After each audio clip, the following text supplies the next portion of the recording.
Noong unang panahon, may isang kaharian na pinamumunuan ni Haring Fernando at Reyna Valeriana. Mayroon silang tatlong anak na prinsipe, sina Don Pedro, Don Diego at Don Juan. Isang araw, nagkasakit ng malubha ang hari at walang makapagpapagaling sa kanya. Ayon sa manggagamot, tanging awit lamang ng mahiwagang Ibong Adarna ang makalulunas dito. Dahil dito, ipinadala ang tatlong prinsipe upang hanapin ang ibon sa bundok Tabor. Unang naglakbay si Don Pedro, ngunit nakatulog siya sa ilalim ng puno kaya naging bato. Sumunod si Don Diego, ngunit ganun din ang nangyari sa kanya. Nang si Don Juan naman ang naglakbay, tinulungan siya ng isang matandang ermitanyo. Binigyan siya nito ng kutsilyo upang hiwain ang sariling palad at patakan ng dayap upang manatiling gising habang hinihintay ang ibon.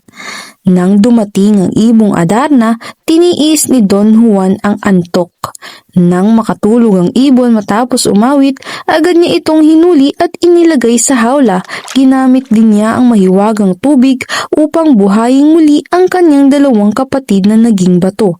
Sa halip na magpasalamat, nainggit pa ang dalawa kay Don Juan.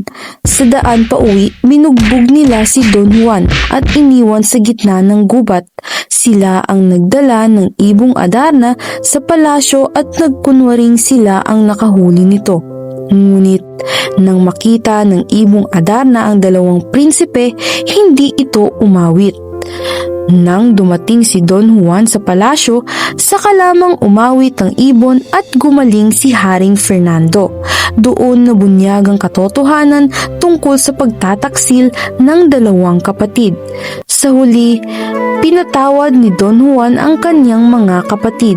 Ipinakita niya na ang kabutihan, katapatan at pagpapatawad ay higit na makapangyarihan kaysa sa inggit at kasamaan. I just had to let you know you're